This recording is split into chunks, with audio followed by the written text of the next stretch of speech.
Drake, you look like your old high school running back days with an interception. And you took it to the end zone. What did you see when it played like he threw it right to you? How did that play kind of spark the entire defense for the rest of the game?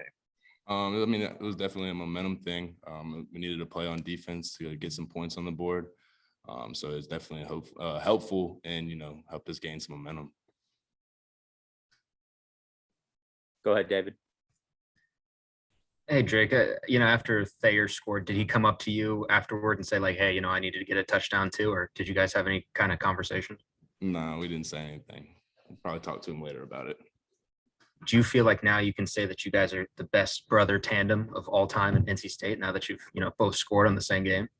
I don't know. I got to look at, I don't really know all the brothers necessarily. I know the Holt brothers were pretty good, so. Go ahead, Brett. Yeah, Thayer, you heard the stat the first time since 1975. Does that mean anything to you? And I mean, what's your emotions about, you and your brother kind of, making history tonight? I mean, it's obviously really exciting anytime you, I guess not necessarily set a record, but make history, like you said. Just thinking about where me and my older brother have came from, all the way up, and this is a dream come true. And be able to make plays like that on a big stage is just a great feeling. Go ahead, Corey. Drake, you guys as a defense tonight finished with 14 tackles for loss, 5 sacks. I mean, how important was it for you guys to get into that backfield and try to rattle both of them, both of their players as far as the quarterback and running back in terms of trying to run the ball? Yeah, it was really important that we wanted to get into the backfield and make plays. Obviously, they have 2 really good runners back there that, pose a threat to us. So we just wanted to be disruptive as possible in, the run game and the pass game. Go ahead, Jonas.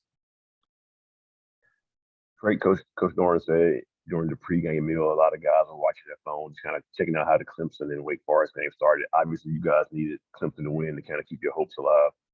Once you saw the start of that game, how much did it kind of push you guys and motivate you guys? Like, okay, Clemson's done their part. Now we do our part. We're still in the fight.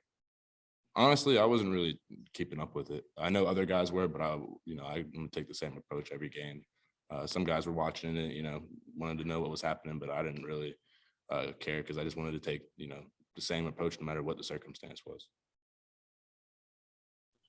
All right, last question from Corey.